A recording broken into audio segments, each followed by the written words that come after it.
We are live. Sort live. Well, All right. speaking of, take it away, and we'll always do the fill-in afterwards as well. Yeah. My notes are a bit lackluster from last session. Let's see. Right. Lothar was missing. We tried to contact Lothar using spells, but we got no response. Ariel had a conversation with Izzy, where Izzy appeared to be accusing Ariel of Lothar's disappearance slash murder. Because Ariel can change her appearance. Then Torben remembered That's all she seeing had to go on. what? That's all she had to go on. Torben remembered seeing a rat running around the ship 2 days ago, which could have been Izzy. Then Lothar had a vision, dream kind of thing of his girl being dead. And then Torben eavesdrops on Crescent, who is in her captain's quarters interrogating people. Something about black roses, Dominion accusations, gold. After that, we walk into Crescent's room. There's a gun trap that we notice. And apparently, we are looking for a Banshee. So we are asked for any magic items that we might have obtained throughout recent time. And we stumble upon the watch that we got from Scribbler a long time ago. Then the captain waves one of his hands or his wand, and then a Banshee appeared. We took down the Banshee, and then Lothar reappeared. And then Lothar talks to Izzy about a key, but Izzy knows of nothing, and then Izzy disappears. Was it really Izzy? In a cloud of smoke. Anyone got anything else they want to add for a bit more deeper context or anything? No? That's fine. Well, we will resume exactly where we finished off then. We have, setting the scene, on the floor, alive, but physically exhausted, and currently unconscious, Lothar. Stable. I think I A healed wand him. in the hand. You did heal. He had, I think you had 35 health, if I remember. It was There we go. something along those lines. Yeah. But you are just in a docile state, seem to be out cold, but stable nonetheless. We have a wand in the hands of Captain Howard, who is frantically letting off spells left, right, and centre in the room. You hear the pistols of Crescent firing in all directions, specifically at where Izzy was moments ago in this black cloud of smoke appeared. Did any of you have any held spells that you were actually going to be letting loose at this moment? Or in retaliation to watching Izzy just disappear into a puff of smoke? I think we used those on the Banshee itself. You did. That got resolved. There was a few moments of conversation and healing, and then this other conflict erupted.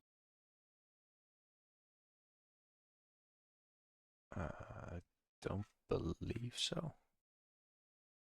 Okay. All right. Any of you going to do anything with the smoke just materializing and Izzy disappearing before you?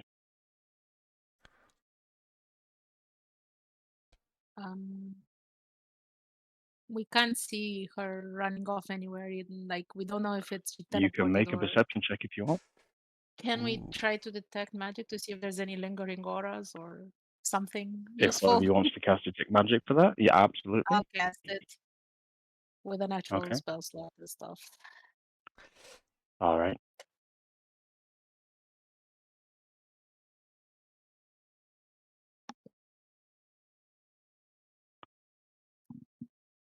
Okay.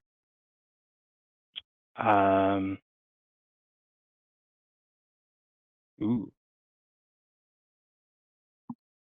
Spell can penetrate most barriers but blocked by 1 foot of stone, 1 inch of common metal. Scat ship. Okay, so with that, I will say you get the impression. Okay, do you know exactly where it is? You know the present within 30 feet. Okay. Okay. You get a sense below you. You get a sense below you, like a floor, at least a floor below you. You get a ping. Okay.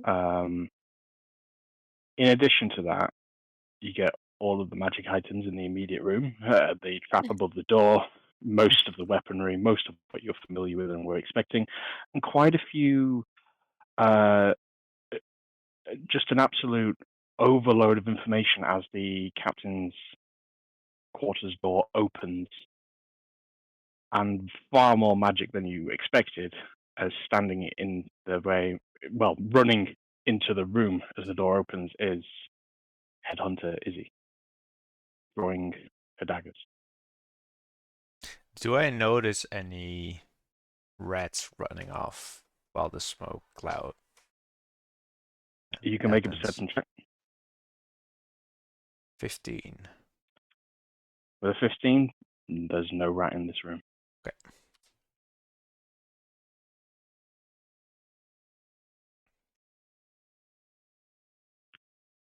Are you carrying something magical below deck? She's gonna ask the captain. Crescent sort of hears your question, but is now pointing her guns in the doorway at her perceived sister Izzy, Yeah. but not shooting. There's a pause as well. Howarth is marking the same thing, and you watch as he very quickly drops his wand, not pointing at his wife.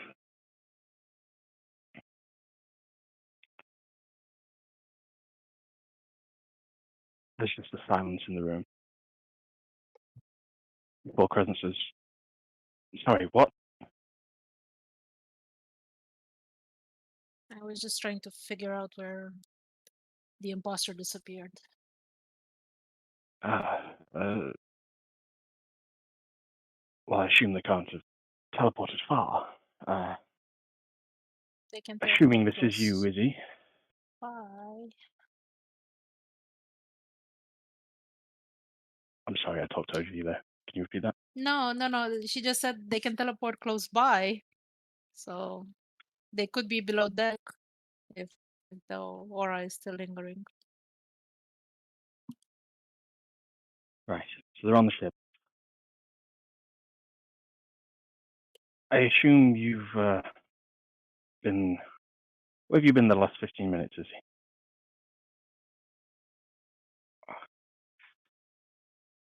Izzy locks eyes, narrows her vision on Ariel, and then just says, "Following a lead, though I think I missed the important stuff, it seems. I owe you an apology," nods at Ariel.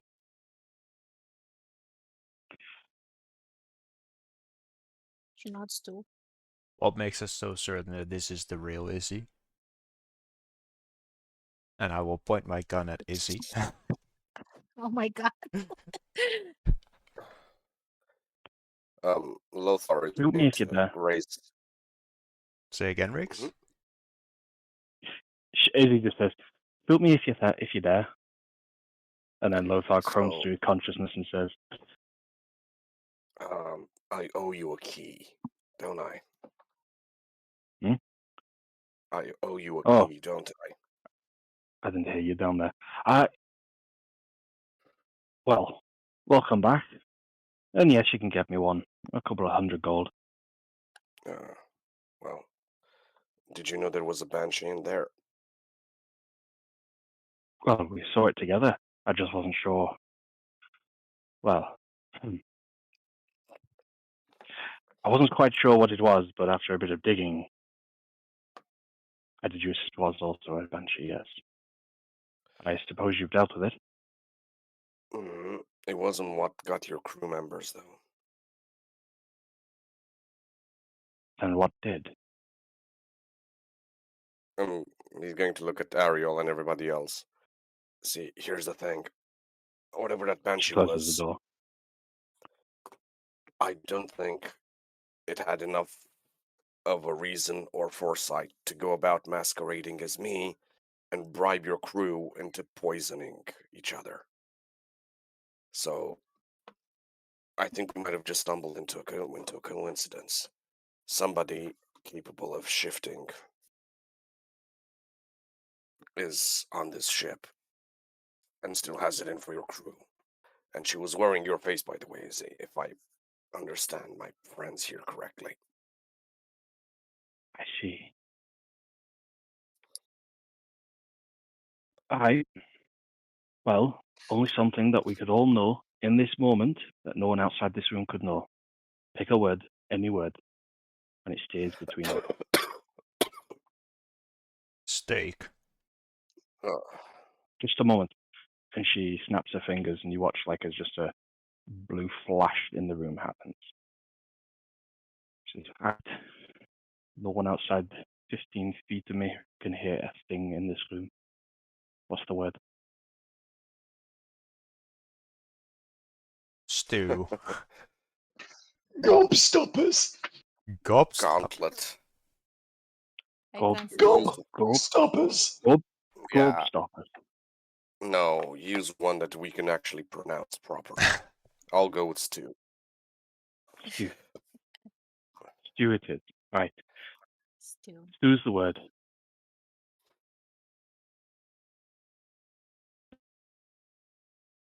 So what do we do Now, with the word? well, if we're ever separated, we ask each other, what's the word? Very simple. If any hesitation, you shoot.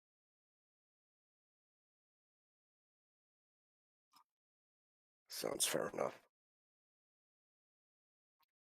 So I've got the question. If it looked like me, and it only looked like me, but it looked like you, she points to Silova, who's it going to look like now? Anyone in the crew. If it's trying to hide, probably somebody as unassuming as possible. I see. Peasant, how long on the docking? Howarth looks out, small window, and just says, DM's just having a check. I think we're in the night half of the day. Like, I think we're in the evening, if not late night at this point in the story. It's been a while since we've referenced. I know it was Spent day quite a before. while healing everybody after Yeah. the bad meal. At least late So, afternoon. Yeah. Yeah. Mm-hmm. Okay.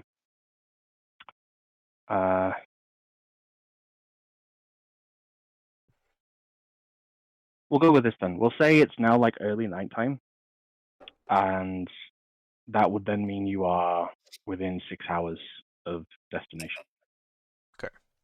So with that information shared, Howard simply says, "So when we dock, it'll be too late.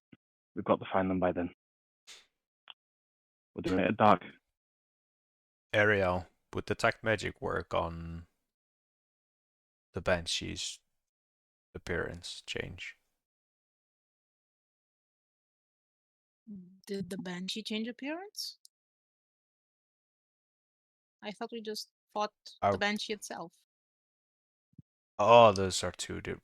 Regardless, would detect magic Yeah. work on a changed appearance? If it's created by a spell, yes. If it's created by an ability such as the changeling's disguise, then no.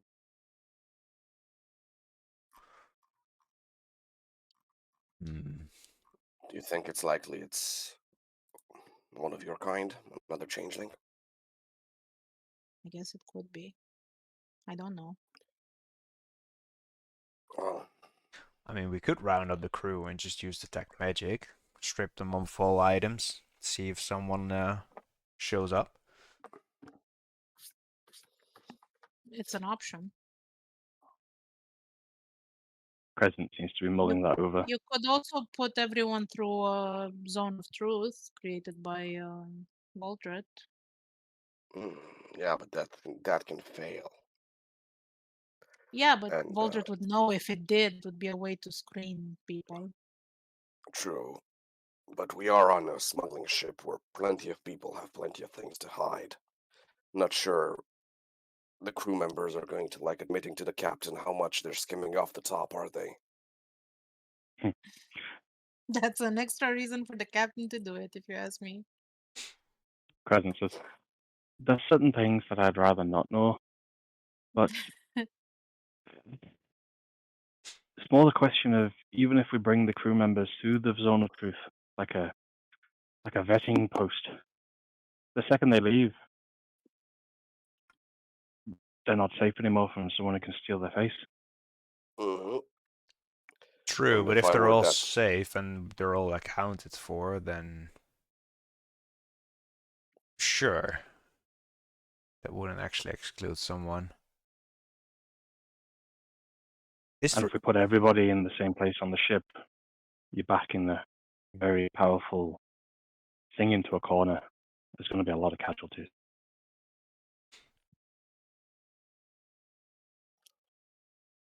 and then we're going to be stranded on a ship. You won't have the crew to actually fly properly. Howard says, well, just as well, we only need a kind of the six. And he sort of quietens as Crescent looks at him with dagger stare.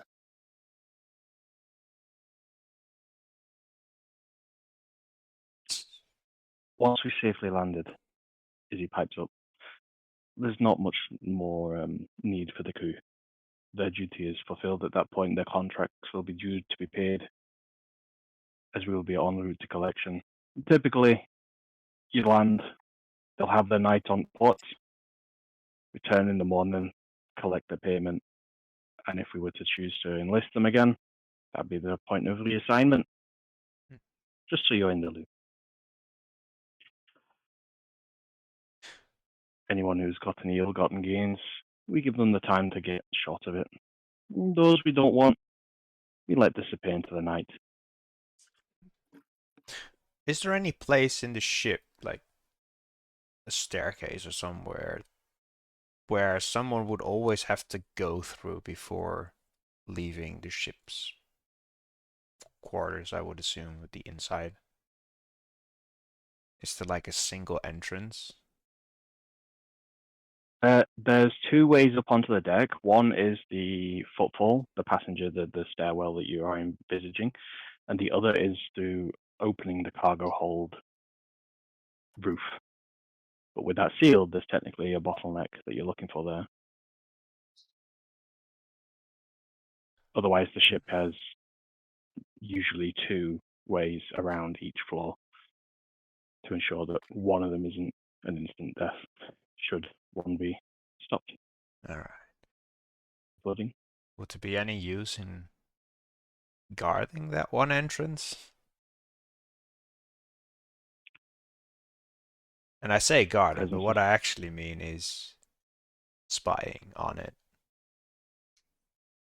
or Crescent says, "Oh, she's just just teleported away. I don't think watching a specific footwell will do much for us." Sure, but that's only... There's no reason for it to teleport unless it knows that it's being watched. Well, whatever this is, it's just shown us that it can impersonate someone perfectly and take even what skills and possible knowledge that they have. It was transformed in your rat form. Just Izzy sort of shivers.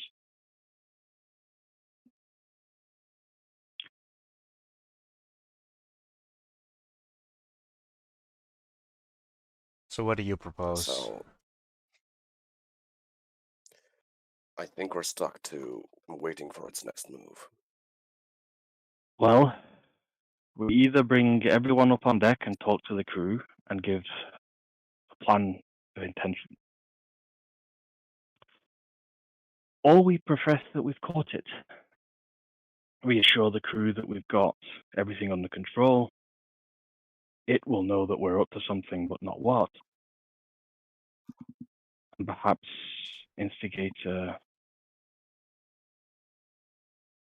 curfew for this evening. Keep everyone in their beds early.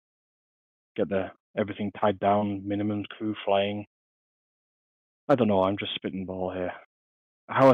What would you do? He puts his hands on his hips proudly, says, I'd pay someone with much smarter brains than me to figure this out, really. In lack of that, I'd just ask what it wants.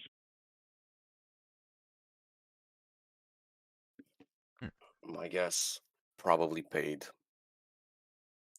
by somebody who has it in for you. Well then, it didn't want any of us in here, and it's impersonated you. So who's it after? They wanted to poison the ship, didn't they? So the crew's the target. Not the crew, the ship. What are the chances that Phineas is behind this?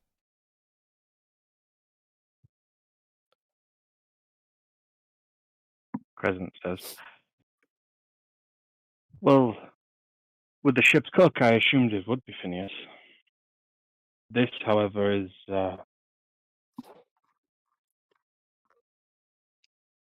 forgive me, but as she nods towards Ariel, you're the first changeling I've known Phineas to have recruited. He didn't specifically know, though.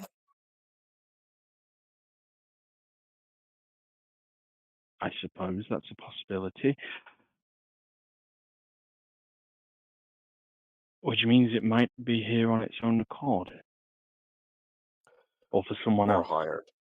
hired by somebody else. Could there be a chance that they could have slipped in during your dealings with Dominion friends? Ah.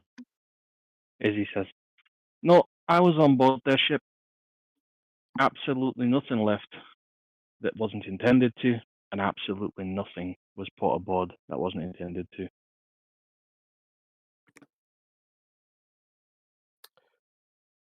Well, could have, if it knows how to turn into a rat or a bird. I could let my boys loose, sis. Crescent says, I'd like to keep the dogs in the hold, please. It's bad enough when we've got one monster running around. Let's not make it three.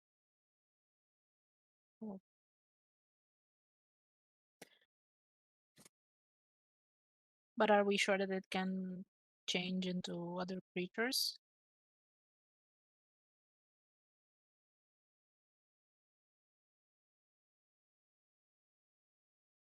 Awkward silence fills the room. Okay. So we're very sure. Good to know. Yeah.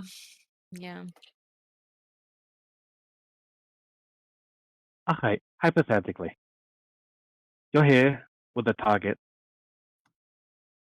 It's not the captain, or the other captain, or the other captain, or honored guests. You're here likely to do either damage and sabotage the ship or its crew, or you're here for something else. You're stuck on a flying vessel, hundreds of feet in the air. What has to happen for you to decide to bail and abandon? And what has to happen for you to get too concerned where you fight your ground to the death? As I think we want the first option rather than the latter. Hmm. Well, at this point, it already knows that we're aware of it. That might be enough for it to leave. But there's no guarantee. So how about And it we depends on how fly many low? other. Yeah, but it depends on how many other abilities it has. My own abilities are limited. I cannot change my size. I cannot grow extra limbs. But I cannot turn into another creature. It's mostly just my appearance and my voice. My clothes don't change with me when I change shape. So what you're So saying we're is looking for a pair of clothes. either that or we're looking for magic.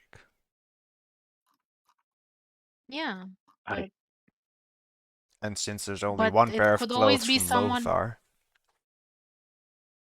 Nothing Hmm? prevents me from learning spells that can aid me further in this. I could, if I was a strong enough spellcaster, learn polymorph. I could learn disguise self to change my clothes. We don't specifically know what this creature can do, and we don't even know it's a changeling. So it might have completely different abilities to change their shape. true. But magic seems likely. Yeah, Alright, how many here can detect magic then? she'll raise a hand. Oh, don't look at me. I ain't that clever. I might have something. Alright. 2. How is just can you remember the incantation? The one double the rest. Goes a little bit showering, pale in colour. So, Oh, fine. I'll stop the first remind thing you. it tried to do. The first thing it tried to do was go after your crew, right? So, one way or another, it was if you wanted to kill a specific target, it would have went after the target to begin with. At least I would The have if I ship's were an cook. assassin. Yeah, but then why poison the crew? As you.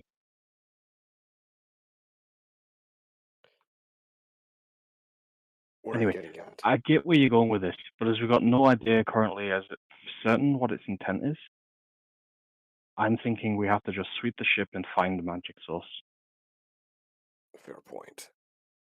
But in case that Let's fails, split up into pairs. We've got 3 sets of ways of tracking. if you wanted to cripple the ship and now the kitchen is off limits, what would be your next list of choices? Crescent says engines, sails, rudder. 3 biggest weak points. I'd bet money on it going after one of those places. Do you have an engineer that you know Well, in charge of the engines? aye. Good. Keep an eye on him. The sails, I'm assuming anyone can operate, right? Well, any first mate. Sorry, any ranking sailor, yes. And the rudder? Do you have a specialist in charge of that? Helmsman. Okay. So, I suggest we keep an eye on those and try to keep an eye on the engines and the rudder. There's how 7 of us here. Are we split into 3 pairs and 3 pairs and 1 loose? Or hold out each 3 points? how likely is it that we're looking for a crew member? Or do we think we're looking for an extra? Well, she's currently got Izzy's face, if it's a she. Now, Well, we what I should note mean, that's alone. hypothetically, is what if this imposter is, let's say, the chef, the cook?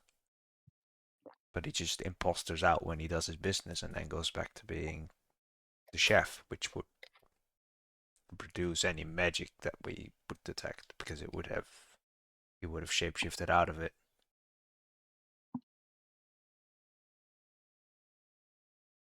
Well, then we've not detected him for the whole 2 weeks of this voyage. We're not going to find him now. Well, unless we catch him off guard, but if we go out and look for him, then we might just stumble on the crew member unaltered. So we might be better off laying There's a 7 trap. people here who know who we're looking for, or what we're looking for. But it could look like anything or anyone. We've got 3 weak points of the ship. This is Crescent speaking. Those 3 things are intact.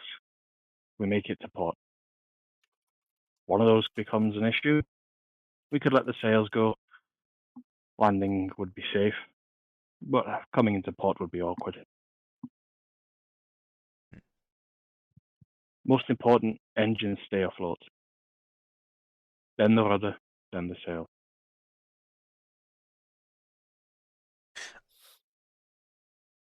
Is there above table? Is there a long hallway in this ship that leads up to that staircase exit? Not really. It's like a primary. If you imagine a stairwell that leads onto a parallel stairwell, between the two, you are just getting off at each floor that's in this ship, the 4 floors of this vessel. So you're jumping between stairwells that anchored, and you can just pivot off at different heights. There's half decks in between. There's full decks, so it's Alright. like imagine if you went down a elevator, and then halfway the elevator goes down half a floor. Mm-hmm. You could get off, go onto the next stairwell, which would then already let you go onto the next half floor below you as well. Mm-hmm.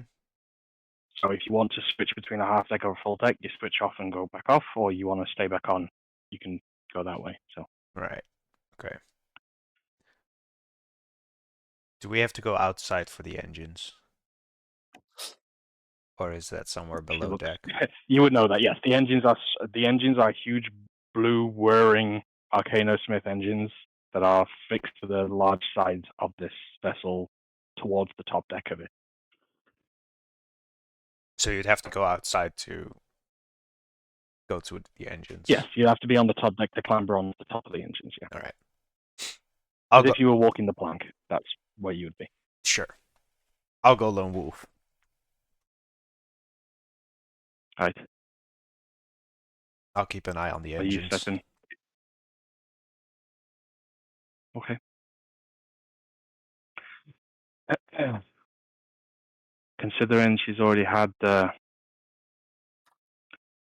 of our faces, I think it'd be wise we stick together, as he says to Lothar. Yeah. Yeah. I approve. I'm thinking Rhoda. How about you?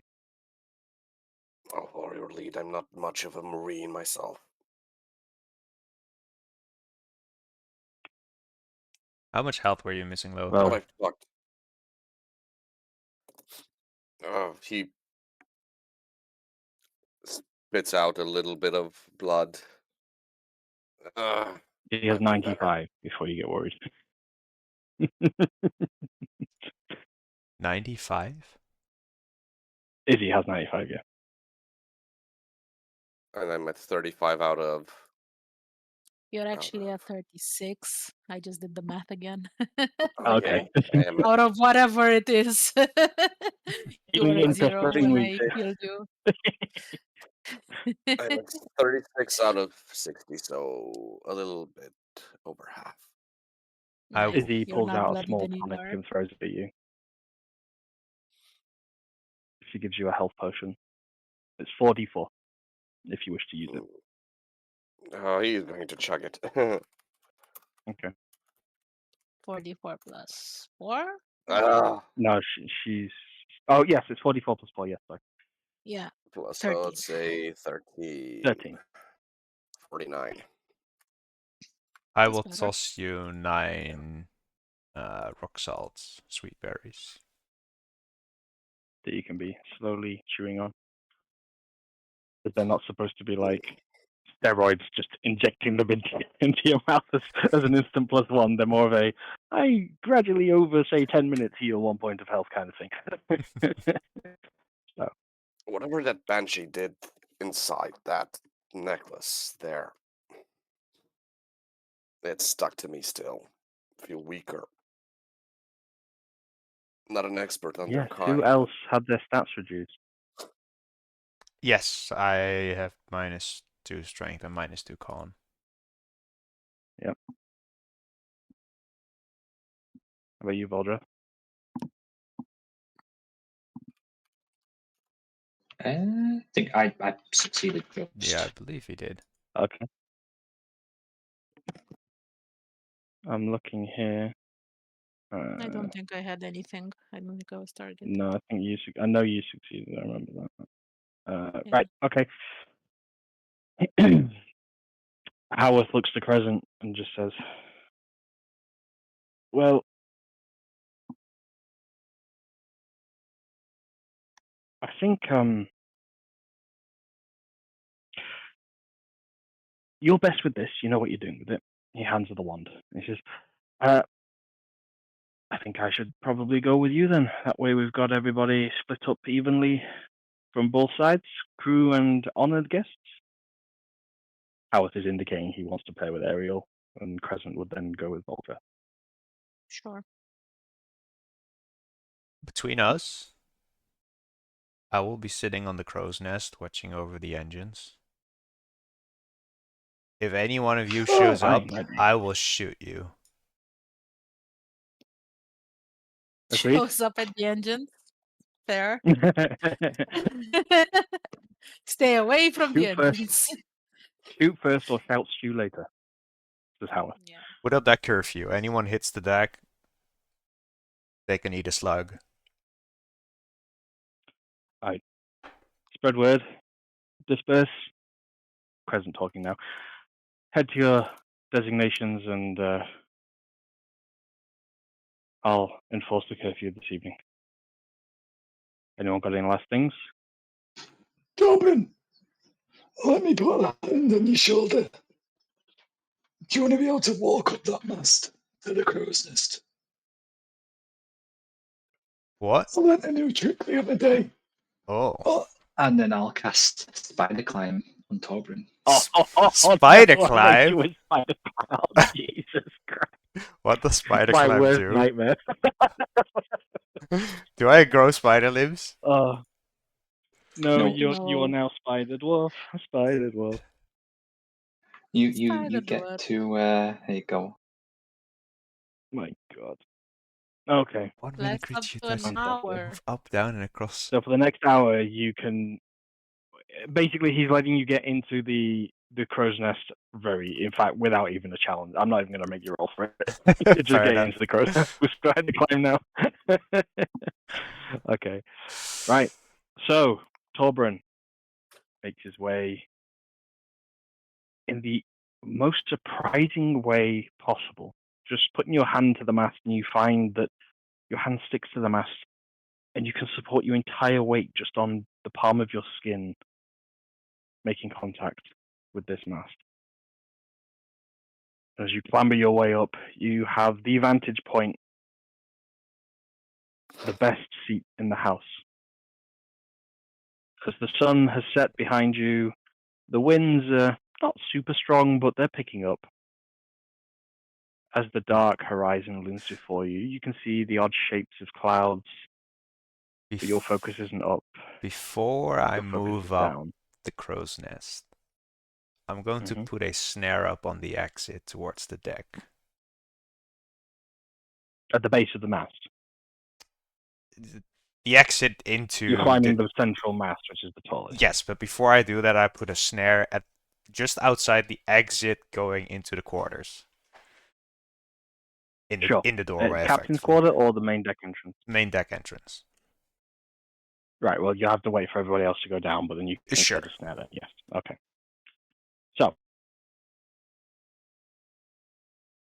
we have Crescent and Valdreth.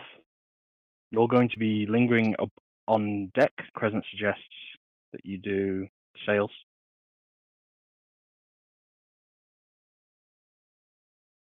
So Torbran will be able to see those two just lingering, moving around as a pair on the deck beneath you. Going down to the rudder, you have Izzy and Lothar, which is taking you all the way down to the very back of the ship. You are led into some sort of contraption repair supply room, which at the back end of it you can see just sticking partway through the door is the other half of the rudder that the ship uses. And that's all the way at the very bottom of the ship into the depths. That leaves Ariel and Howarth. Howarth is tasked with passing the message of enforcing the curfew, so that's what you two will be doing shortly. Mm-hmm. Where do you guys wish to finish, or where do you guys want to be posting up and looking for investigating? Ariel is one of the people who can cast detect magic if it's not Oh, 20 you're or just going to above. be moving She around the has- ship looking for it. Yes. Yep. Okay. Yeah, but she is gonna ask to cast it as a ritual, so they'll like waste 10 minutes to so she still has spell Sure. slots and stuff. Sure. Okay. In the moment when it was So, just after the disappearance of the guy, it made sense to cast it right away to see if there's any lingering magical auras. But now that we're yes. just Yeah. sweeping, it seems logical to take it slow. Okay. So permission to move about the ship is Captain Howarth with Ariel. We've got Baldress and Crescent moving around on deck, but not going anywhere else. We've got Torben up in the crow's nest, and we have Izzy and Lothar at the bottom in the bows of the rudder. I will be scouting using my arcane lens that I still have, Interesting. which should detect You any can magic. every now and again you can make a perception check with that then. And what were you about to say before I spoke over you? It should detect any magic. Goes up. Doesn't it colour them blue for you, if I remember? I believe green. I think so. The green. That was it. Oh, your gun was blue. That was why. Right. Yeah. Sure. So I would like. How are we going to do this? Captain Howarth leads you below deck, Ariel. The Mhm. trap is set behind you. You're sort of following Izzy and Lothar as they immediately jump and take the second spiral staircase down. Izzy's barking, curfew in action. Howarth is doing the same thing. Your detect magic is active. Izzy is in an alerted state. So Lothar, you're observant of as you are. I would like everybody who's currently actually you're all actively checking. Could everybody please roll a perception check for me? And I would like the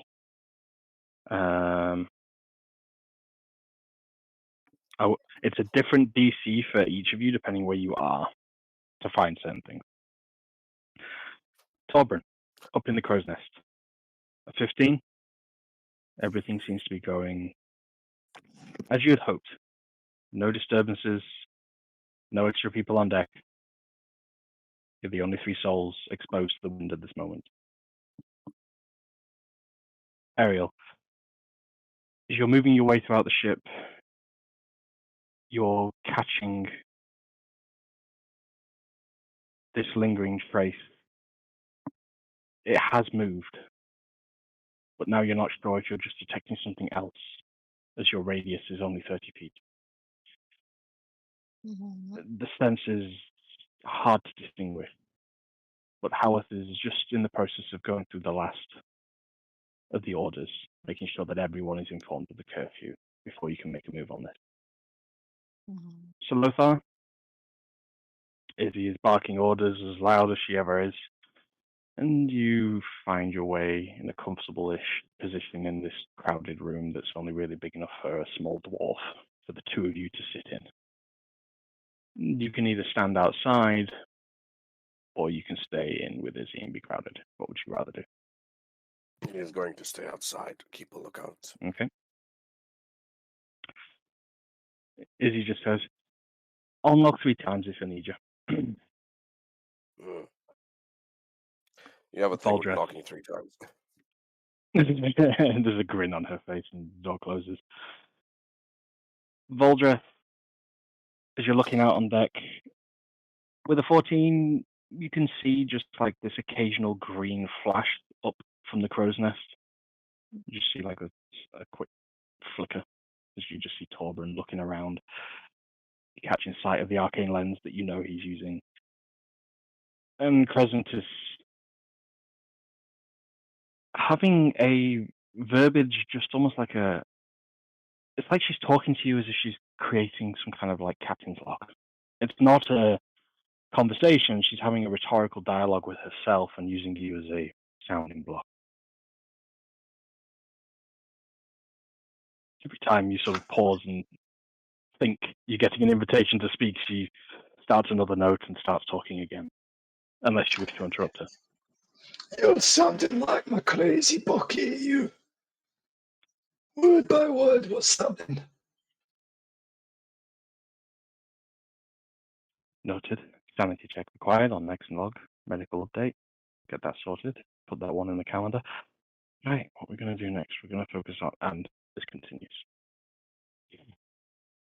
Her confidence seems to be rather stricken following tonight's and today's events.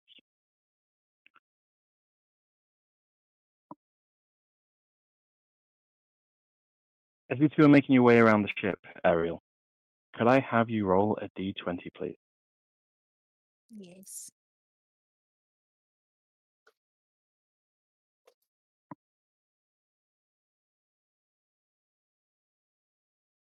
15. 15. Okay.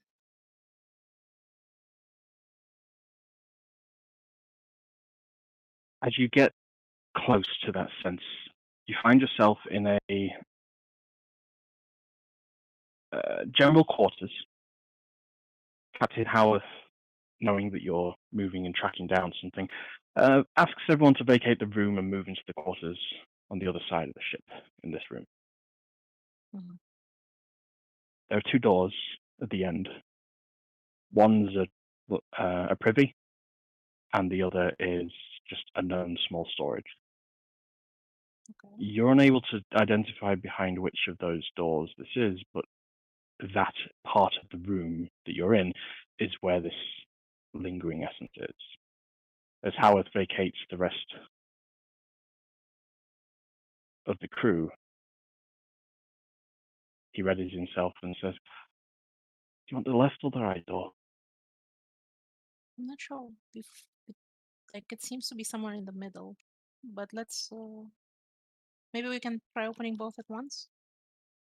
There's only one aura, right?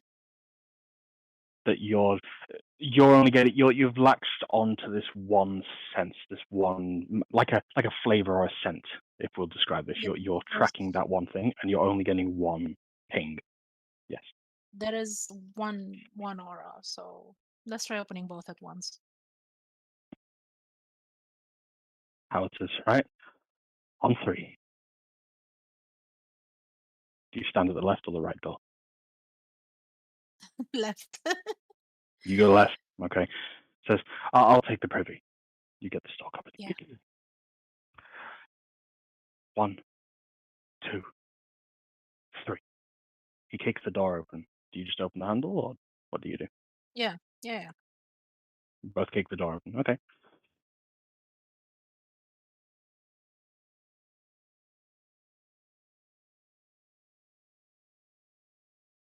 I'd like everybody else to make another perception roll.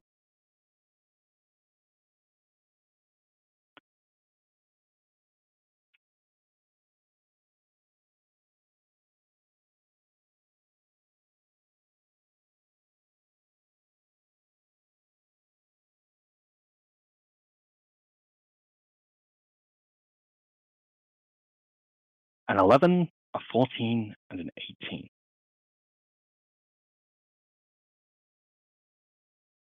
Auburn. Nothing to report. Although there's a rain cloud approaching on the horizon, that'll probably dampen your spirits, especially being so exposed as to where you are. You've got your heavy traveling cloak on I will with put a up. hood. I will put up my hood. The light green glow disappears from the rafters for you, Voldreth, as you see it just flickers out of sight, before every now and again reappearing for a split second. Voldreth, Pleasant is now seemingly calming down, but she is sort of looking out. She's very anxious. With your insight, there is a lot weighing on this person's mind. And you're not entirely sure if it's entirely focused on the current problem. In fact, the last 30 minutes has shown you it's very much not.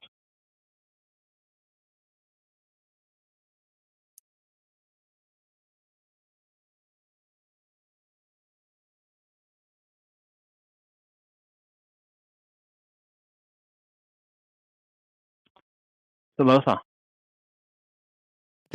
Yes. with a 14, a single crew member comes down the corridor, approaching you. They've got a mask over their face. They're in crew attire. They're making their way towards you and seem surprised to see you stood at the end of the corridor. Off limits. Captain's orders.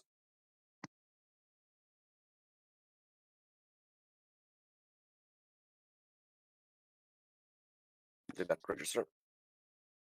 Yep.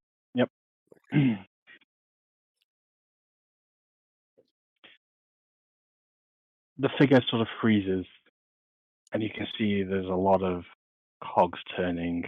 The eyes are looking around, and then they narrow back on you again. Softly spoken, feminine voice sort of says, "So if I need to get to that room, I've got to go through you, then have I?" He raises an eyebrow and takes a step back and tries to nonchalantly just hit the door with his heel as if he's just backing up against it and doesn't know it's there. Okay. You know, a knock without being a knock. Yes. He stares at the crew member and says, "Yeah, that's pretty much how it goes."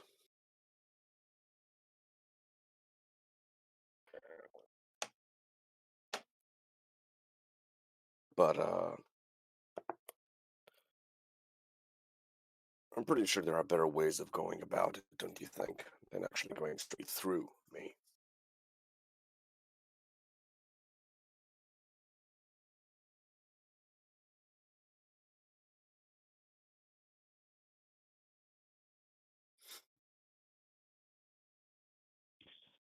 The voice says, "Well, I need to retrieve something from the room. Perhaps you could get it for me. It's a small pouch. Looks like a sack of potatoes. It's got a little blue ribbon on the side of it somewhere. I need it."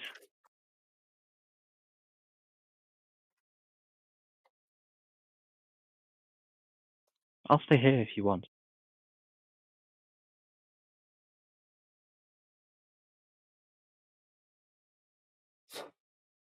What's your name? What's your name, sailor? "Clearwater." Where are you from? "Oh, that's a long story. Not one I'd care to evolve." divulge to one of our esteemed guests aboard this vessel. For An just one esteemed more guest. night, I presume. Highly likely, yeah. We're not staying for long. And why stash the bag? Something you might want later next to the rudder. It's fine. You can tell me. I'm not gonna ditch on you to the captain. I don't particularly care if you guys skim anything. It's not why I'm Well, here. where else to find something that doesn't want to be found? In a room that no one goes to unless something terrible goes wrong. And At which what point, exactly? you don't really need to worry about it anymore, do you? What exactly would you be after? Or That's what belongs to what me. exactly? Hmm.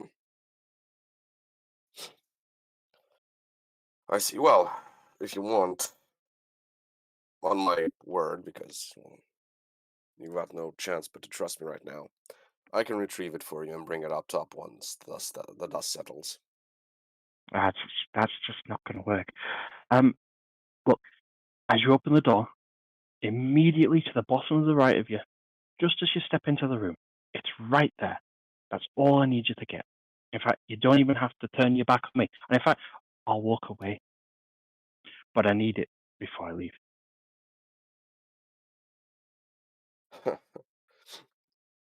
So how do we do this? Do I come and bring it to you up top? No, you're gonna give me the bag and throw it around the corridor. They're about 15 feet away from you. And they've stopped moving towards you.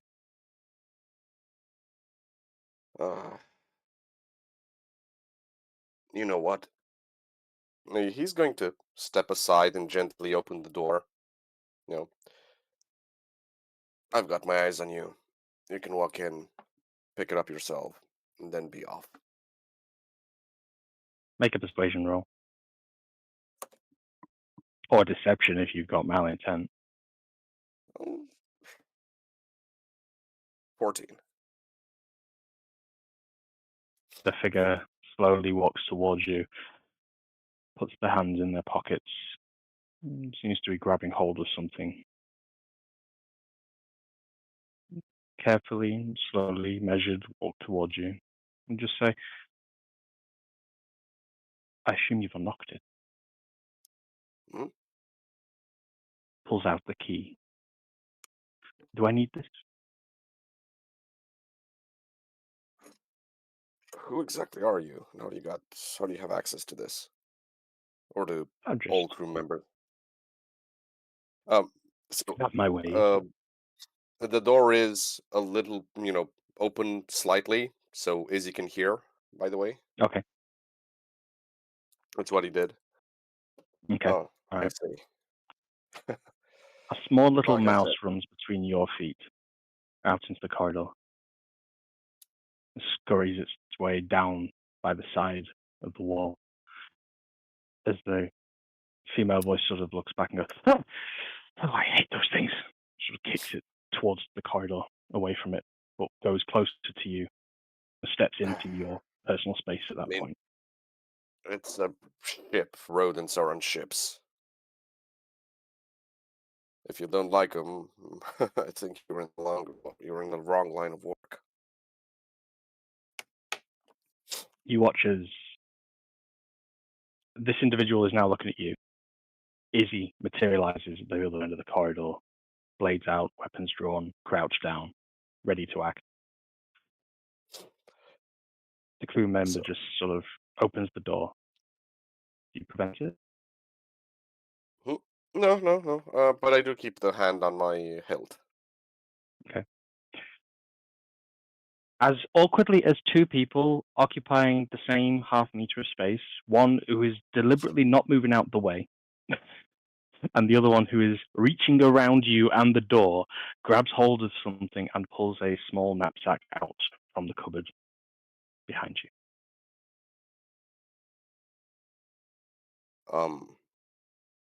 Out of reflex mostly, he's going to use a detect evil. Is there any semantic to that or verbal?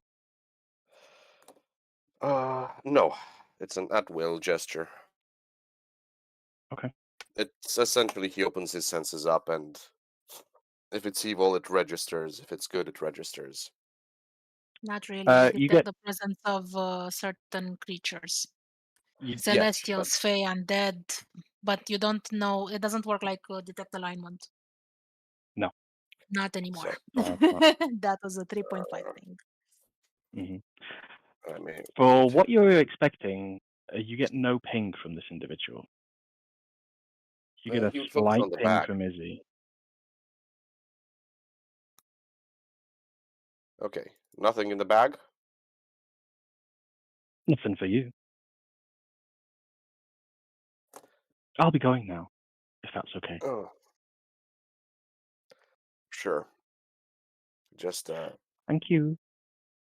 you don't have And explosive that you're planning to use to blow up the ship in there, do you?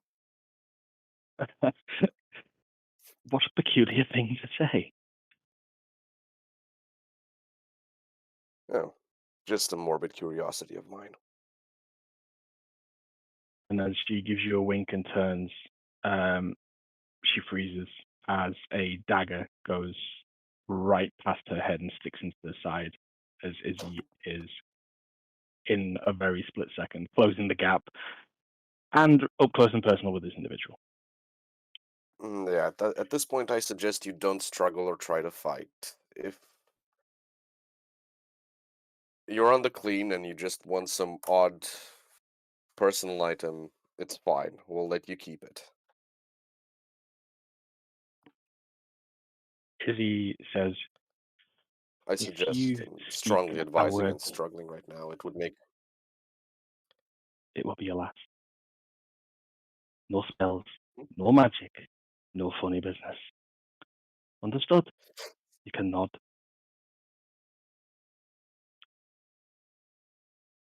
The bag is dropped.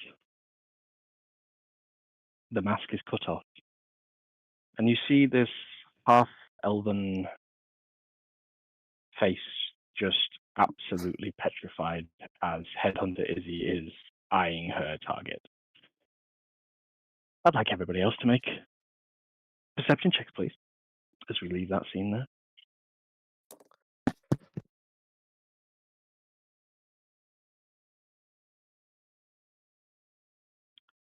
Tolbrin,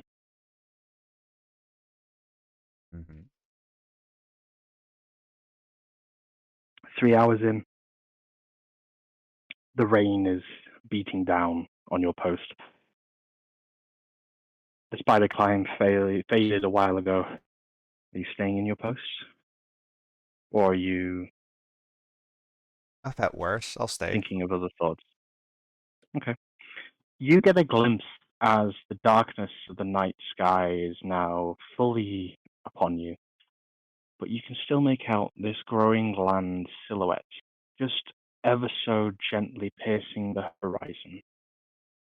And as you look behind you, you can see New Eartha fading behind. The Iron Dominion draws nearer.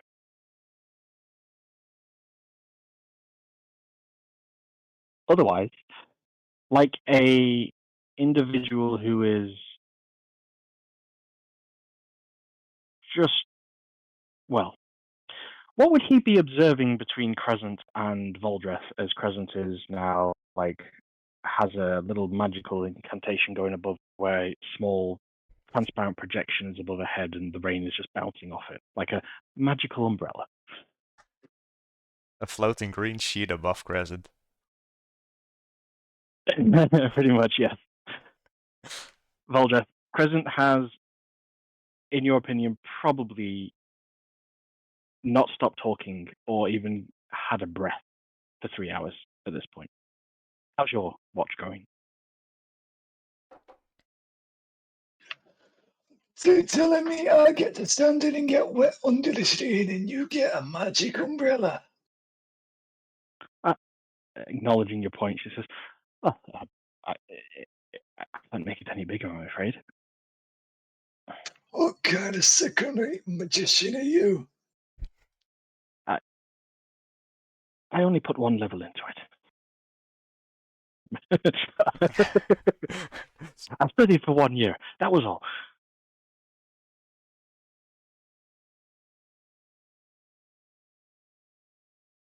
Before I made other vocational choices and life decisions that led me to here.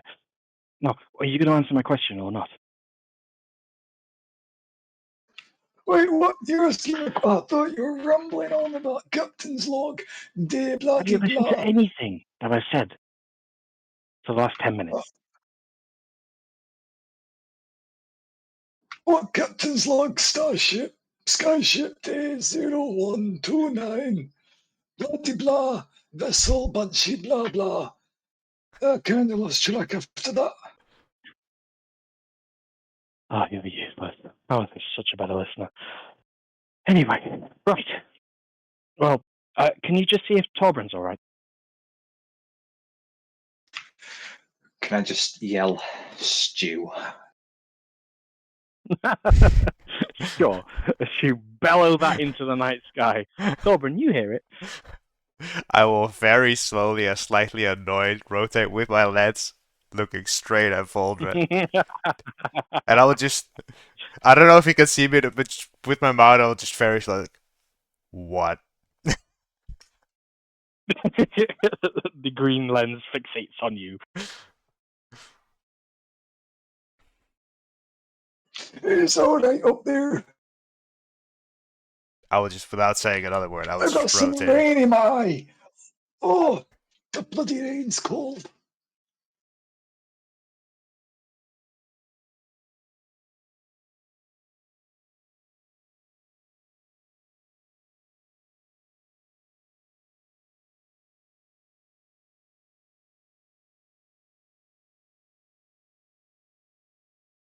All right, Ariel. Yeah. Uneventful. Nothing Uneventful. that stands out. You're not quite sure what you expected, but what do you wish to do now? I guess I'll go on the main deck. See the others. Okay.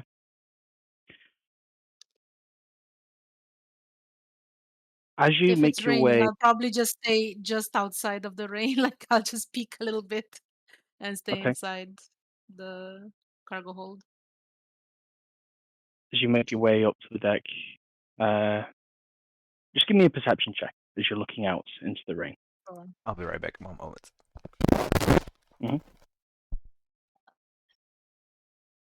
Perception. Perception. Tolbran, what's the stealthiness of your trap? As you will have set it after they descended into the back of the ship. They're off. Oh, he's just like, I need to. He linked the spell. If you read it. Yeah.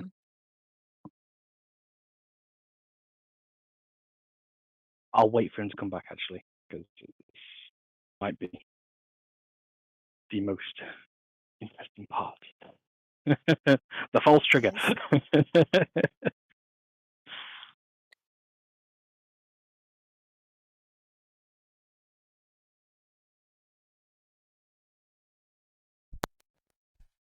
Tolbran, Hey. what's the stealthiness level of the trap? Ooh, the stealthiness level of the trap. DC 14 investigation check. Investigation. I think that's the Want me to roll same. investigation? Is it not the same? No. It's slightly better. But never mind. Well, you rolled the 15 anyway, so Yeah, it's a yeah. it's a 15 with a -1, so it'd be 14, and it's a Yeah. DC 14, Beats so it, you beats meet it. it. You beat it. Okay. You Yeah. see at the top of the stairwell, there's some kind of like a. Do you want to describe the trap first, Torben? Well, it's an alien invisible piece of rope that's magical. But there's something that is just ever so slightly about it that catches your gaze as the rain is just bouncing off it, revealing it for you. I'll gingerly skip over it. Okay. Do I notice her? I would say you can make a perception check now, yeah. 12.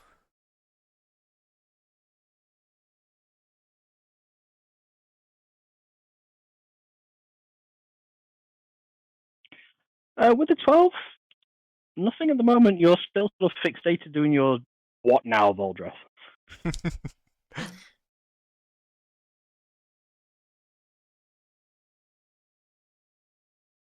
I was sorry.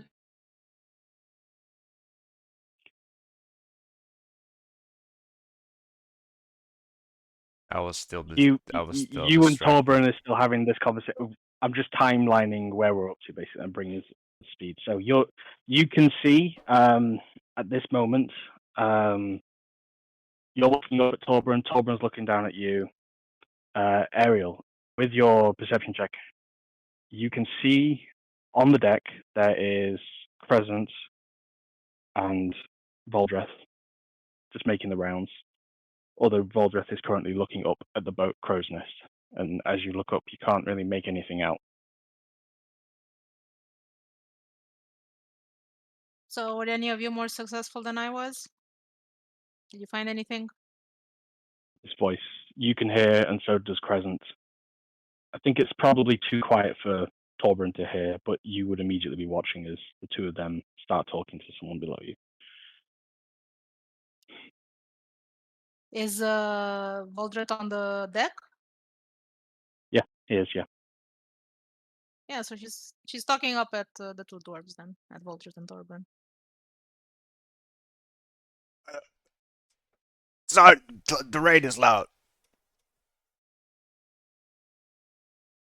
I don't want to scream. We are talking about something relatively private.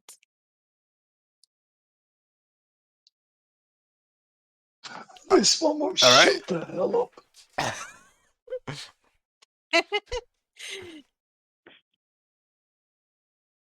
Look, look. Can I just say, and Crescent just immediately starts like unfolding, and she turns to you, Ariel, and just says, "What is it with dwarfs? They just have, I don't get it. Men just don't get it, do they? They just don't get it." What's your favourite food, Crescent? Why is that relevant to with everything I've just explained to you?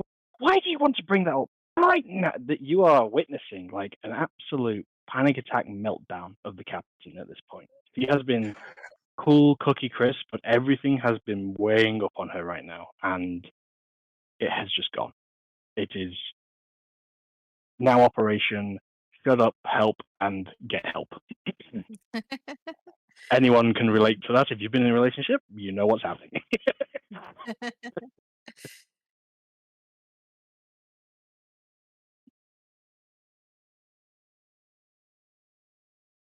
Torbjorn, you can see Ariel approaches Valdreth and Crescent, and I would assume you begin to console Crescent, who is just having an absolute panic attack before you. Meltdown. Nope, I'll be keeping an Yeah. eye on the engine. I have a job to do. Okay.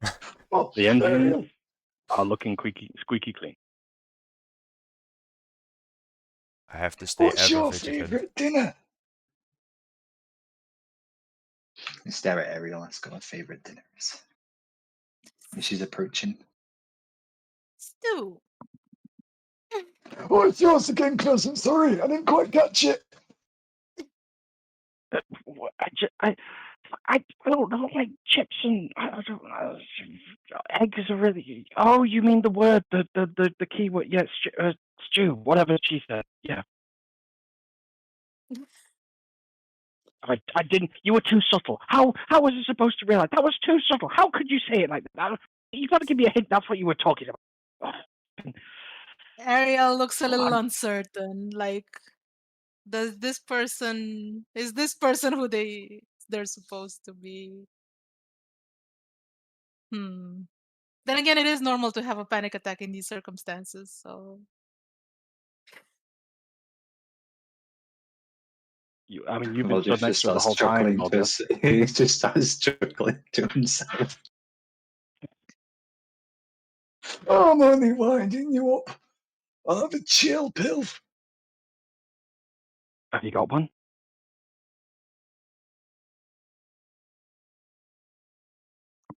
I swear, What? you people have been on ships too long to get sarcasm. Now is hardly the time for humor. We've got something loose on the ship that could look like any one of us, and we've got the weight of the world settling on this deal that's going down in less than, she looks, 2.5 hours, and you have no idea what's going through, do you? You stoic, useless, stubborn. Forget about it.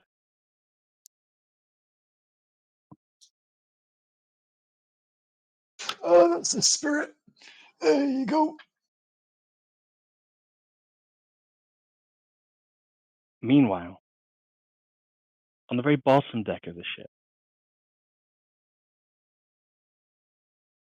after probably the fastest you've ever seen anyone wet themselves, Sir Lothar, Oh, poor thing. a very short confrontation which didn't last more than a few seconds. The bag was dropped, it was slashed open. You could see a pile of odd bits of components, gems, jewels, gold pieces, diaries, watches. The loot bag was revealed, and this petty thief had been caught red-handed.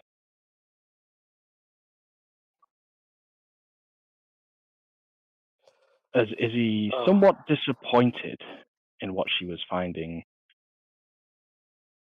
lets her go without the loot and just says, "You're not getting paid tomorrow. See to it you disembark quietly in the night." And the sailor known as Clearwater agrees and disappears back from the shadow she came, as Izzy shouts after her, "And please remember there's a bloody curfew in place. Don't get seen by anyone else." Izzy will just throw the sack into your hands and go back into the storeroom behind you and close the door. He's gonna stash, put the sack into one of his satchels, I suppose, and then keep watching the corridor. You can add 1,500 gold worth of valuables to your inventory. Wow. Yeah, they gave it to the paladin. The paladin is just gonna give it back. Yeah. And so for the last and final check, I would like everybody in the party to roll perception, investigation, arcane, whatever you want to be doing to be checking your security point.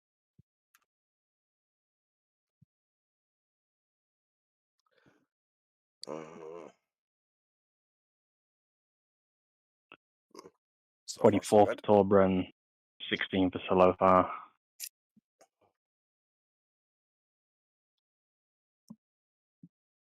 18 for Ariel, 13 for Soldress.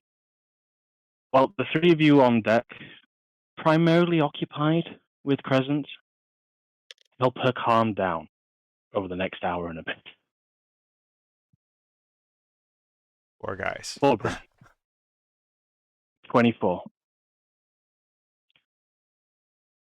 At any point, do you think you might go and console your lady friend, or are you just going to sit here and watch? She seems to be having enough company to not need. Well, I don't feel. I don't feel the need to join in on that shit show. It's what I'm actually thinking. The simple dwarf goes, "Not my problem." I wait. Role play for the match. I weighed my odds of sitting in the raid for another couple of hours versus sitting in that shit show, and I chose the raid. Wow, Torbran is one cold son. Vigilant and dutiful. Indeed. You would notice the horizon begins to flash, lightning striking various clouds down to the sea. It's further north than where you're headed, as you're actually heading in a slight northwesterly. It's more like north-northwest is where you're actually traveling, but due north of you is this cloud, this lightning storm that's breaking out. As the darkness is, well, your dark vision sort of helps you first. That's why you have to have any penalties on your rolls, but you're still just sort of seeing silhouettes, land masses, illuminated every now and again by this lightning on the horizon. For as far as you're concerned, with the every few seconds or every now and again of you've paid attention to your companions below, nothing's got anywhere near these engines.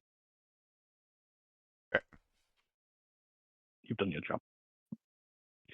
So Lothar, an uneventful remaining hour and a half. As Izzy is getting, you can hear on the inside, you can hear like a blade carving into wood. There is clearly a bored individual in there who is trying to keep their mind occupied on something. He's gonna start whistling an Dominion Crusaders military tune. Mm-hmm. Ariel, with an 18 Arcana, you get the sense that there's a couple of spells active around you. You get the little halo, the halo present. Well, have you got any spells active other than your detect magic? No, I can only concentrate on one at a time. So she keeps forgetting that one. It's Okay. kind of a little paranoid. Yeah.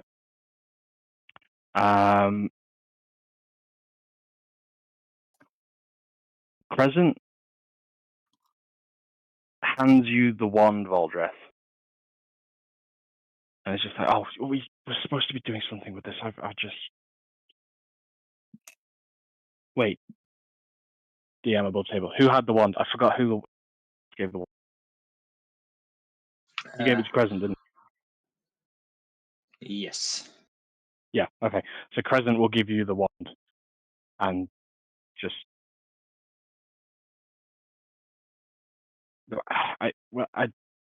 whatever. It's irrelevant now.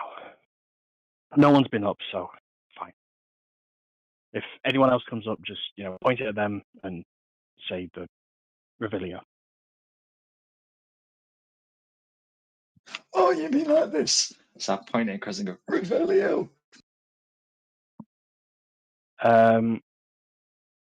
Crescent shines like a flash of blue and green.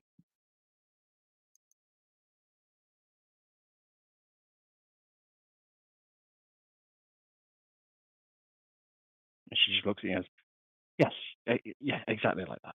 Yeah.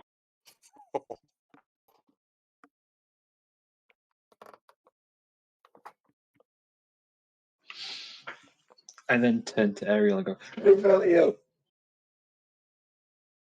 What was that do? Same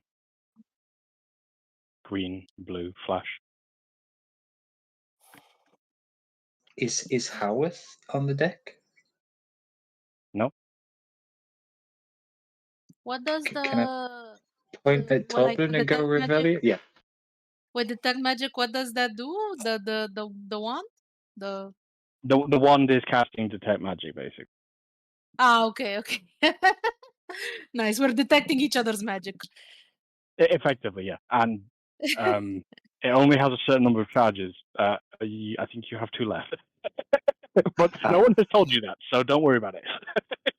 It's not your fault, that. I'm pointing at Toblin and go Revelio because I think someone's sort of Crescent. Revelio. You can make a dex save if you want to avoid this because you're far enough away. If you know it's coming, or are you focused on those engines because you wouldn't see I it would coming? probably be focused on the engines because there's just noise coming from there that I don't want to be bothered with. Sure. Okay. You get parts of it, like the entire avalanche that's just like, I would assume cocked and visible, up ready for you to just shoot, unless it's on your back. No, that's cocked and ready. Okay. The whole of avalanche is like, even at this height above you, you can recognize avalanche just like completely glows for you. And if he's actively using the monocle, you just get another blue and green flash as well from that. Do I recall Crescent being magical in any way? Make a history roll. You know she's casting a small little spell.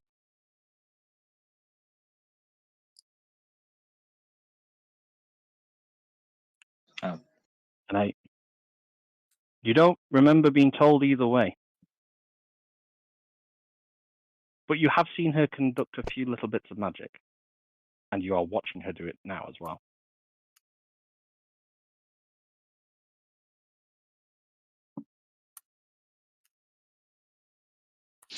Okay, so the next person I see, a feather wand. What? Bastard Crescent. You pass it back to Crescent. No, I'd say to The next person I see, I do the spell like a practiced. Yes. Everyone you say, yeah. Go on. Don't use it all the like. Be careful. It can only do a certain number a day, and we've used a few already. So there's not a lot of charges left on it today. But just Oh, I wish you told until me everyone's that back together. before. And look, have I not expect? And she starts winding off again.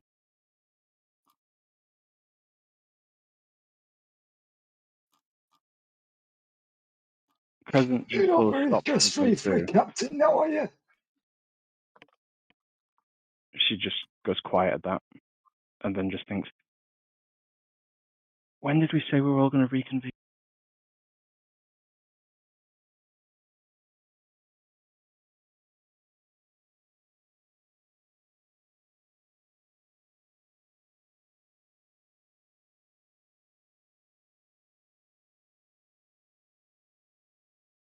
Looks at you, Baldra. I don't Ariel. think we did. Didn't we? Oh, so we forgot to reconvene. Oh, right. Well, let's go get everyone then, shall we? Right. Now, we've been assigned positions to watch until we dock. Wait, sure. She shouts up to you, Torbrun. Torbrun, can you watch the sails as well? We're just going to go get the rest. Or we'll give a little thumbs up from the crow's nest. Which I imagine looks Alright. something like this. Yeah. So that we can see it as a thumbs up from the bottom. A very awkward, small movement on the silhouette. Because I think that's a yes.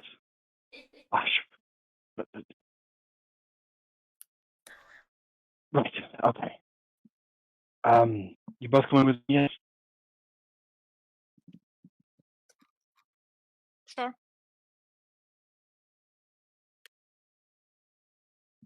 I'm going to see my assigned location like a good dwarf.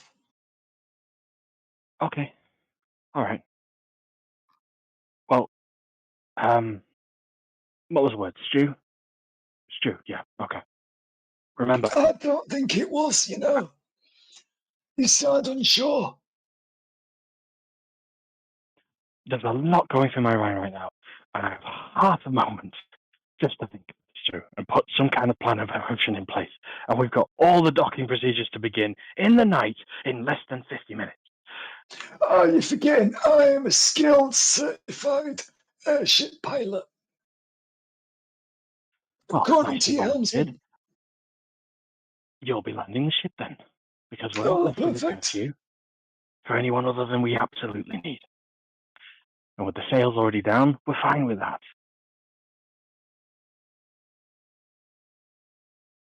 Okay? Right. Ariel, with me. Sure.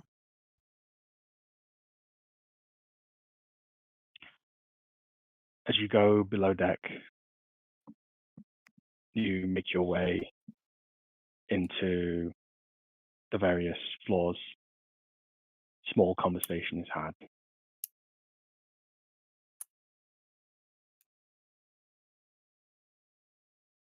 Izzy scratching stops from the room behind you, Salothar.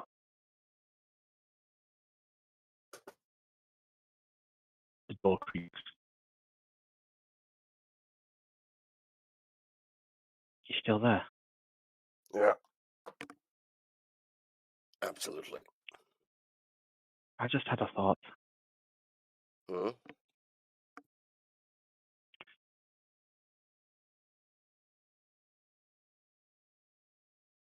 When I gave you And that douche. key, Mm-hmm.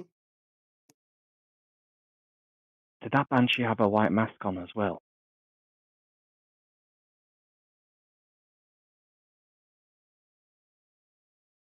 You mean inside?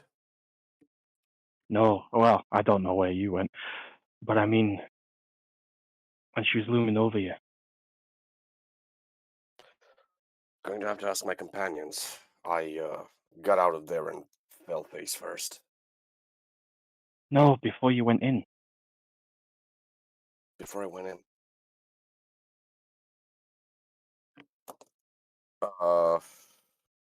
He's going to frown a little bit.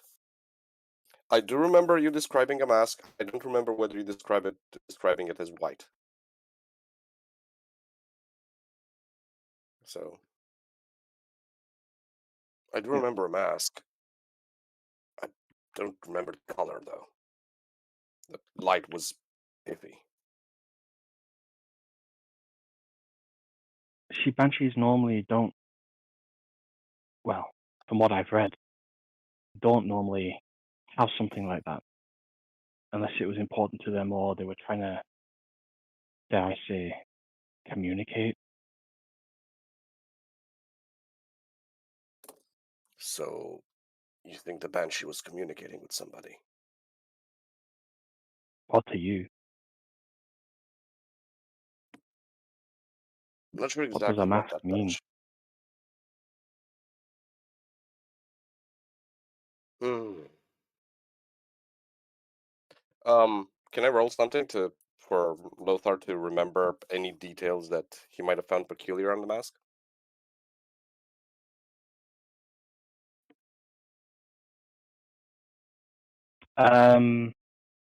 I'll play it back from what I remember of the episode. Izzy was the original form of the Banshee, Mm-hmm. or the Banshee was in Izzy's form originally. Okay. It then revealed that it had a mask on, whilst it revealed its true form, and took off. I don't think it ever took the mask off before, but it impersonated Izzy with a mask on, basically, before it disappeared after the daggers were thrown into you, as Izzy attacked you.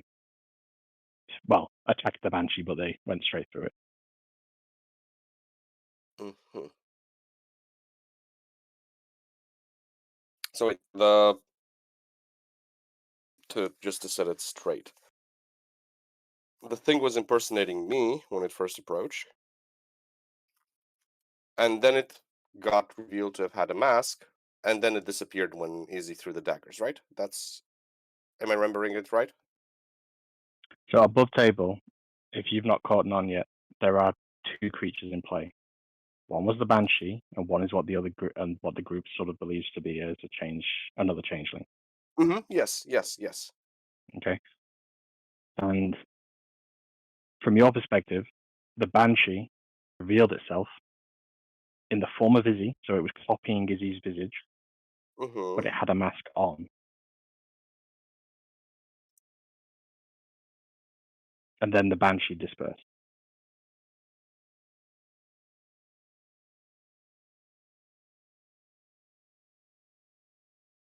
With that in mind, Izzy in the present moment will now say, Do you think she was trying to tell you that it had whatever else is here could take faces? As in literally take them? I just didn't expect to see myself when I first went into that room. Well, I didn't expect to see myself, staring down at me and mimicking everything I do. Hmm. It looked like it was practicing the mannerisms.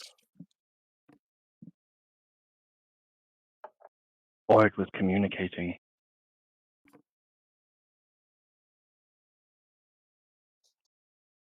And what exactly would it want to communicate?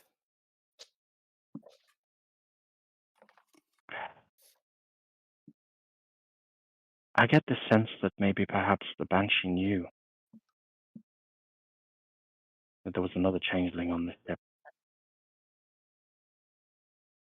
So it was trying to warn us. Yeah. That unsettles me a lot. Hmm. When I was in her home, for lack of a better word, didn't seem particularly friendly towards me.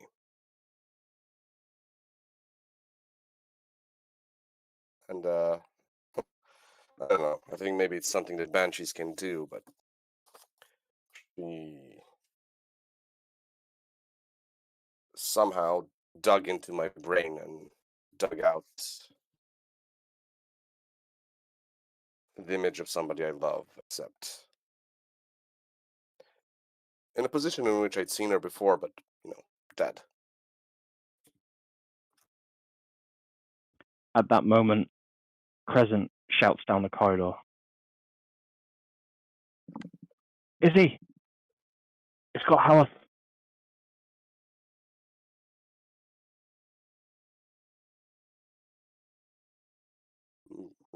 Lothar looks back at Izzy.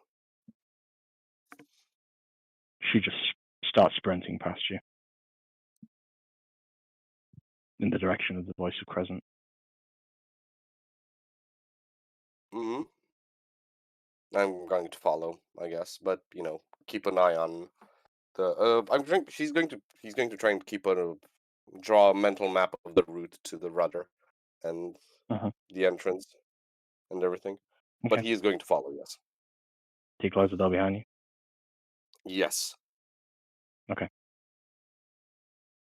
Do you have a key to lock it? Nope.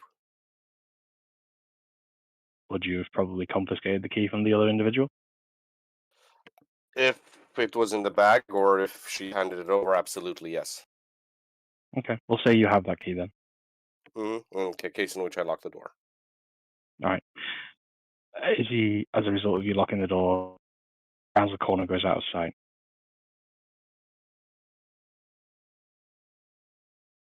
Oh, great. Walking backwards and keeping my eye on the door, I make my way to the others. Okay. You get halfway up the staircase before you see Izzy, Crescent, and Ariel on the stairs.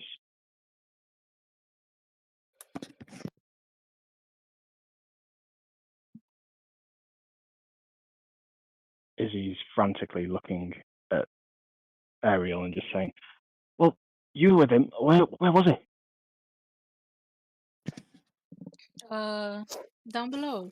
Like I said, I'm not very good about ship parts, but like wherever that we were last. So she's just gonna give that location. So did you finish? You finished with the curfew? Or was it? Yeah, we told everyone about the curfew. We swept with detect magic, and didn't really find anything. And then we split off.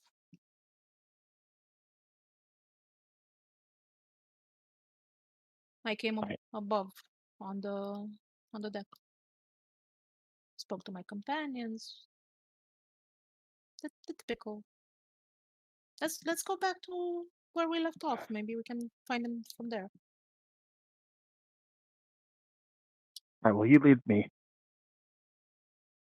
The Crescent, Lothar, you go Go check on the dwarves. And you see how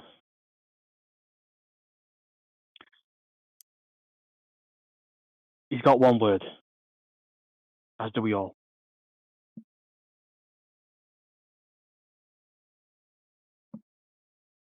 You've never seen Izzy look stressed, but this is the first time you can see there is genuine fear in her.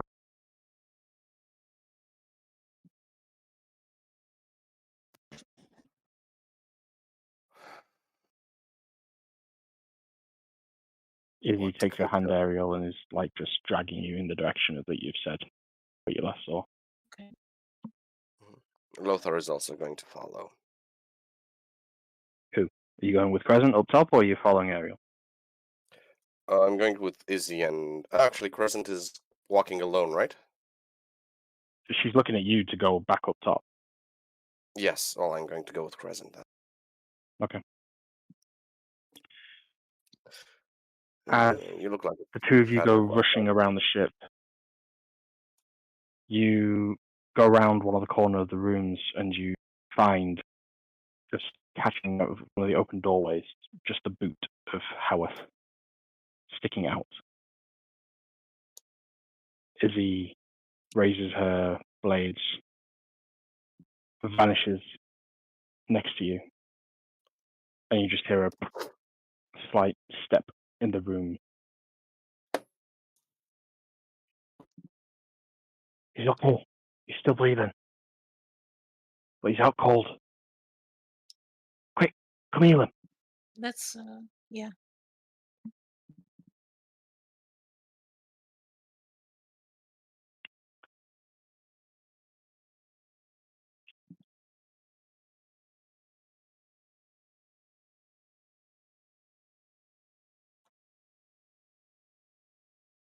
Yeah, so let me see what spell slots I have left because it's been quite a long day. Mm-hmm. I'll do a cure wounds, I guess. Okay. Rush over to his side and do cure wounds. Let me roll it. I think the don't. Yeah, It's as you get the maximum healing up. heal. Maximum heal. That's pretty good.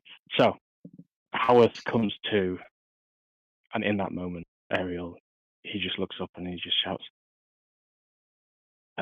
Stu, Stu, Stu. Looks to both of you. Izzy, without thinking, just says, Stu. Yes, too. Don't worry. And he just says, I don't know what happened. I just stepped in and everything just went black.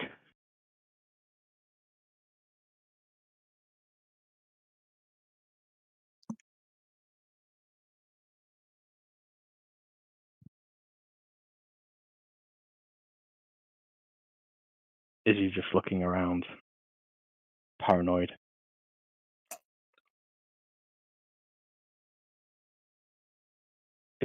Is he doing all right? Looks to you. You can make a medicine check if you want. Well, I suck at that. I just rely on magic. He's alive. He's alive. He's alive. Yeah. He's breathing. He's pro- Yeah. he's breathing. He's been healed. He'll likely recover. I think most of whatever this is just the effect of stress. We've all been quite stressed. You can say that again. Looks around. Sheathes the daggers. Aight, you clumsy buffoon. Let's get you up top. 40 minutes to landing.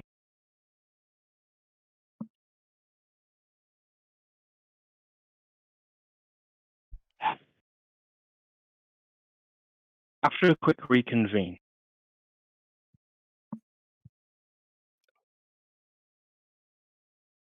on the top deck. Actually, if you guys want to play that out, Valdreth, Torbrun, your trap fires, because I'm going to say that Solothar is not going to be capable of meeting that DC check with his attributes going on, as you see Solothar on deck triggering your trap. Crescent behind him. Oh, the buffoon.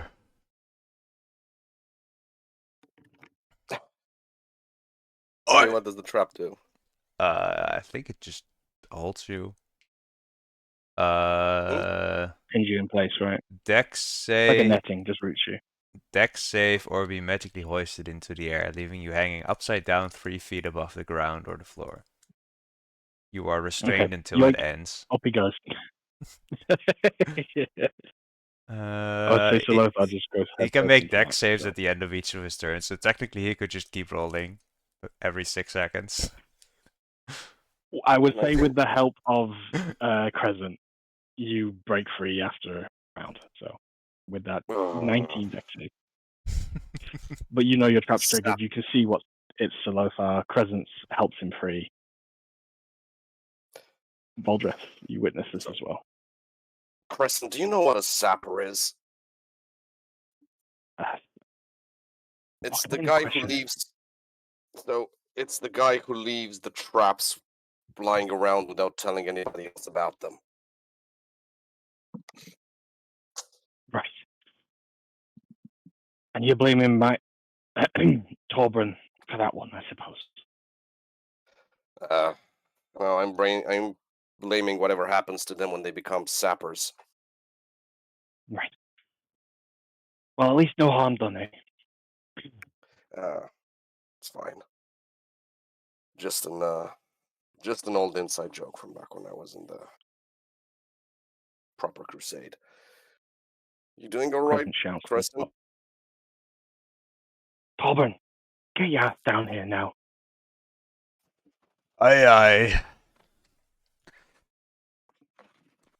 I will very slowly make my way down that mast. Is it still raining? Yep. I will use my rocket boots. I'm not gonna risk it. As you fire them, jump down safely. As the four of you reconvene, you're updated, and just as Crescent finishes explaining that Ariel and Izzy have gone off looking for Howarth because he's been cloned, most likely, going to the top of the stairs. I'm just going to roll. Yeah, Captain Howarth comes out first. Shortly behind him is Izzy and Ariel behind her. Revelio! Izzy is not happy with you and is going to jump out of the way. Howarth gets the spell square in the chest. Nothing. And the same blue-green is revealed from Ariel.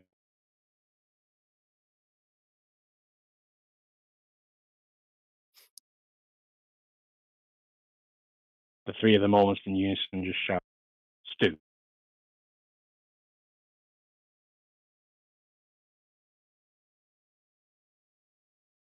As the party and the captains combine and reconvene, Crescent explains that you now have less than 15 minutes to ready the ship, something that normally takes a full crew at least 10 to do,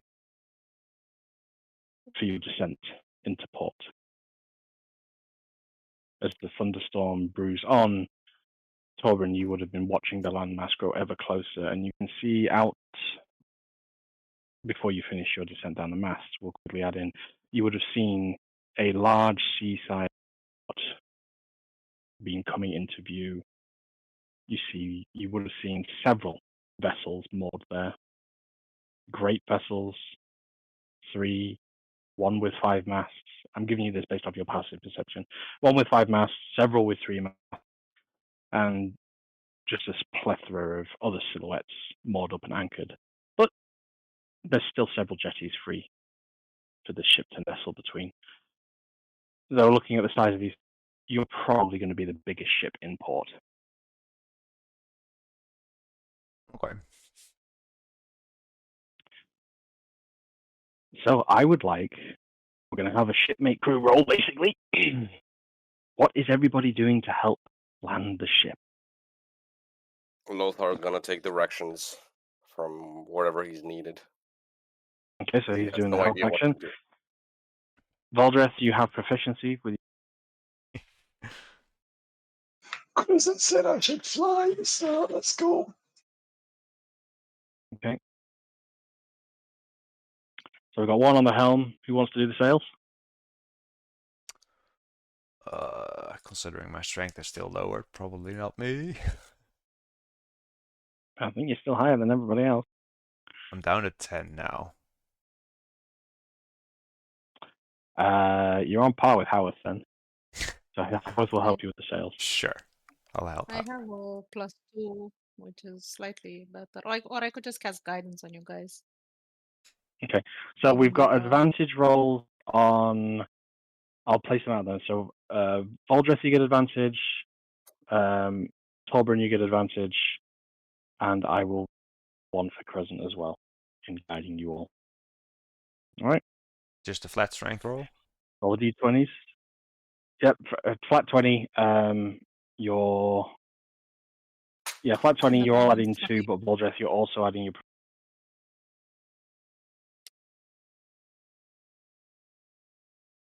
Oh.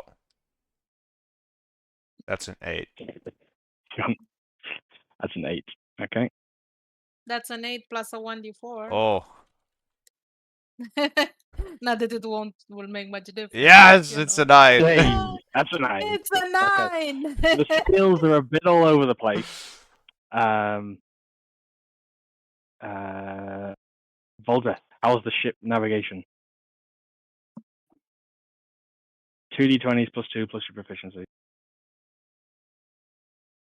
Proficient. Okay, 11 on both rolls. 3. 13, so 16. Okay.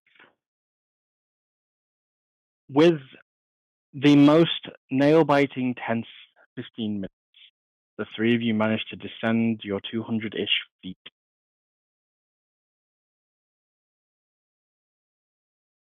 Bearing in mind, I was going for an average DC here. The 16 just brings you to a pass with the 9. Thank God As for the ship guidance. crashes into the ocean below you, you get a deep sense of the ship. It's like almost, are we submerging? Was that too fast? The engine speed was a little bit too quick. No one went to the engines. But then the ship bounces and buoys back up. But it doesn't bounce almost, just a large vessel regaining its buoyancy as it comes back up, clearing the surface. There's a heavy rock. I need you all to make dexterity saving throws to see if you can hang on, because the ship is very destabilized in this impact. Natural 20 for Ariel, 20 for Torbran, 14 for Salothar. Wait, have you got disadvantage, Salothar? On dex save? No, on stealth saves. Okay, on stealth. Right. Valdreth. I will say, for his heroics in making the navigation, a very well done roll. You guys watch as, upon impact, Valdreth just goes flying from one end of the ship to the other, over the helm. Oh, The God. rest of you are okay. You take 4 points of bludgeoning as you collide with the side of the ship.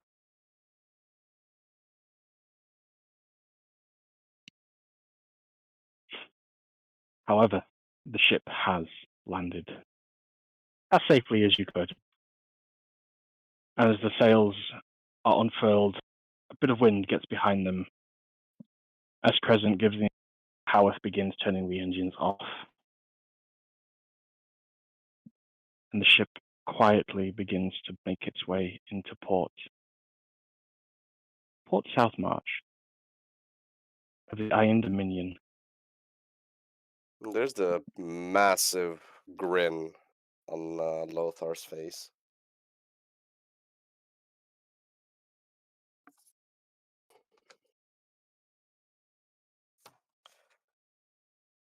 Yet did Southwatch hold, he says, doing his best impression of an old wartime limerick. I was just looking forward to breakfast after I've taken the longest nap in a good while. Not until we actually Right. reach that port. I am aware. Why do you always have to ruin the fun? 20 That's minutes why or I'm so, here. Crescent says. I preferred Izzy. you dangling upside down, to be honest. And the view was good. I have a question. Crescent asks Izzy. If it's got Howard's face, do we just let it go? Can you let it go with that? And Howard just says, well, we were going to let it go with Izzy's face. I don't see how anything's changed. And mine. It could take any of the faces.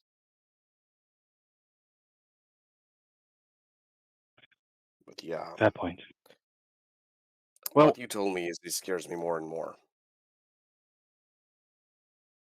here's the thing, Izzy says. We've got two choices right now. We either let everybody off the ship one by one, we just let it go. With what's riding on the next couple of hours after the meeting at midday, I vote to let it go and hunt it another day, sis.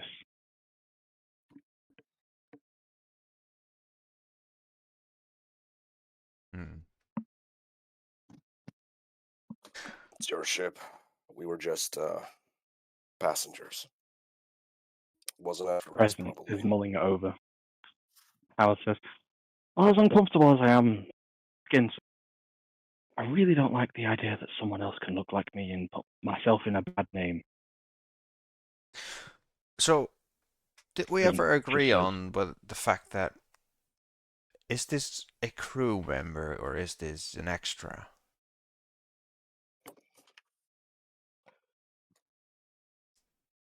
Howard just says, I think we've got no idea of telling. We've never had anyone over accounted for in the role, and we've only twice had someone missing.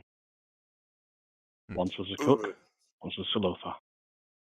And you've been going over the sea, so if it wanted to get rid of one of the crew members and just walk around as him or her, you just have to toss the body overboard when everybody was sleeping.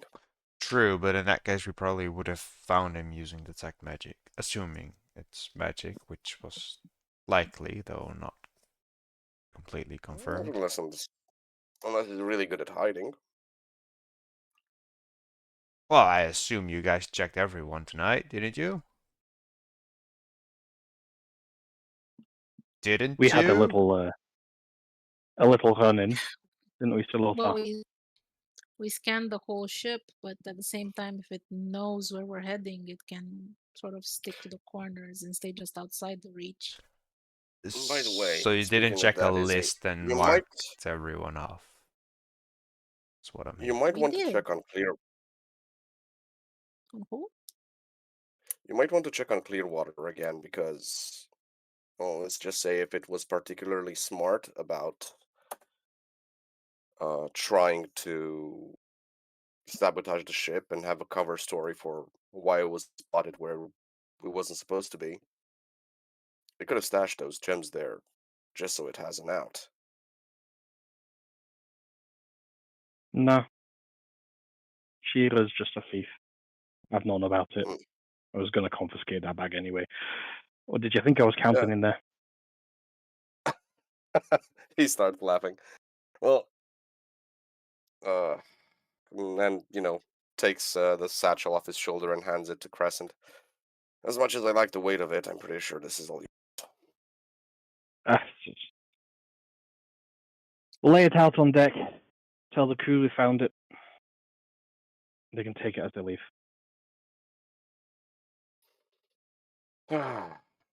He does as he's told.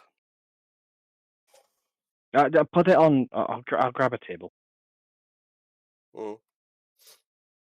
All right. So do we lift curfew? Do we give them the 12 hours? Crescent's mulling everything over.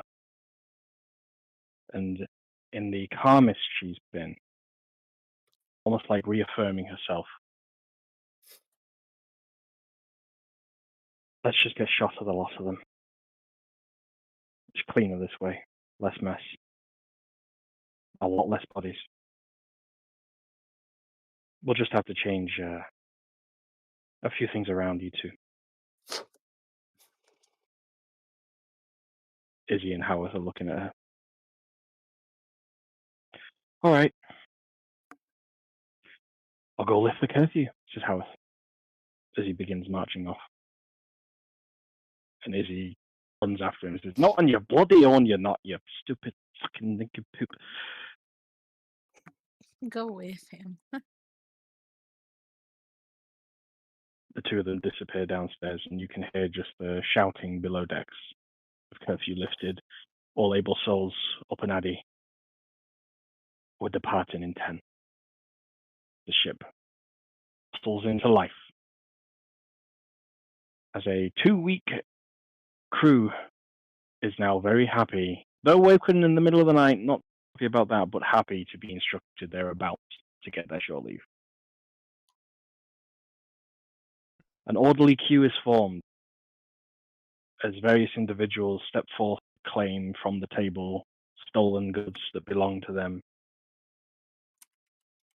Captain Crescent is standing watch over them. Izzy and Howarth ready at the sides.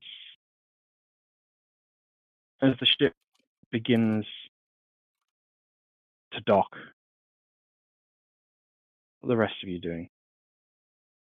While the line is forming, I will put myself somewhere looking over the line, but with the backs of the people in the line toward me. And I'll just take another look Okay. at the line using my arcane lens, just to see if I spot anything. Make a perception, investigation, or arcana, whichever you want. Perception it is, a 19. Okay.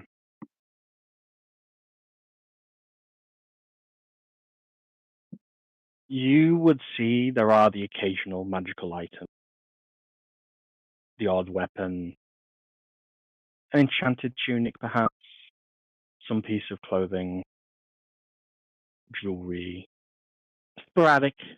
Not everyone's got one, but there's a few and far between. Every little bit you catch with this lens, though. Alright, so nobody that stands out particularly. Ariel shows the blue and green you would expect. Various bits and pieces from your comrades flashed. Otherwise, everything else seems to be in order.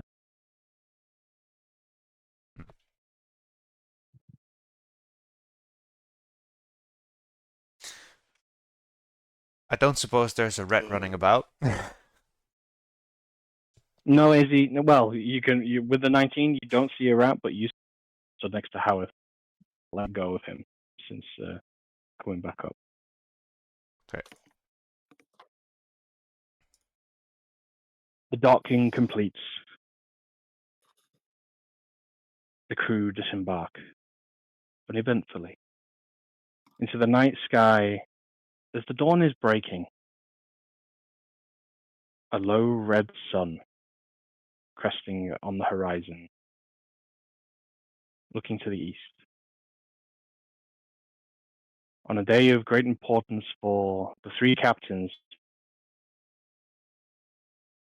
as the journey will unfold again next week. Thanks very much for playing. We can stop it there. Cool. Uh,